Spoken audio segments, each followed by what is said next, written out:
Je m'appelle Rémi, j'ai 30 ans et je suis franchisé Subway depuis 7 ans. Je m'appelle Jonathan, j'ai 31 ans, j'ai rejoint Subway il y a 2 ans pour l'ouverture de notre 3e restaurant. Alors aujourd'hui on a 4 restaurants dans la région des Hauts-de-France et nous sommes sur le projet d'ouverture d'un 5e restaurant. Effectivement, c'est un concept qui plaît. Nous, on ressent un renouveau au sein de l'enseigne depuis quelques années et c'est ce qui fait qu'aujourd'hui, on souhaite continuer à se développer avec elle. Avant de devenir franchisé Subway, j'étais équipier puis manager au sein de l'enseigne. Et moi je travaillais en gestion dans la production, j'étais déjà associé avec Rémi pour le 2e restaurant et je me suis franchisé pour l'ouverture du 3e restaurant. Je n'avais aucune expérience en restauration. Dernièrement, sur le restaurant de Vendin-le-Vieil, on a dépassé nos objectifs en termes de chiffre d'affaires grâce à une équipe performante dirigée par Jimmy, ancien équipier du restaurant de Béthune, qu'on a souhaité faire évoluer au poste de manager sur l'ouverture du restaurant.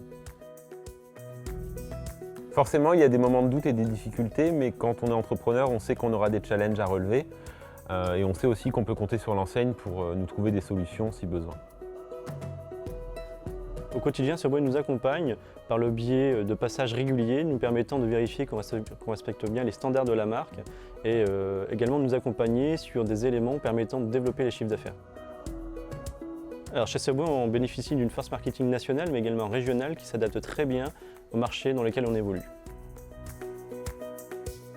Pour être un bon franchisé, il faut d'abord être un bon commerçant. Il faut vraiment savoir s'adapter à l'environnement économique de son restaurant. Mais il faut aussi être un bon manager. Il ne faut pas oublier que son équipe reste le reflet de la marque auprès de la clientèle. Et enfin, il faut vraiment bien gérer ses coûts, que ça reste vraiment un gage de réussite.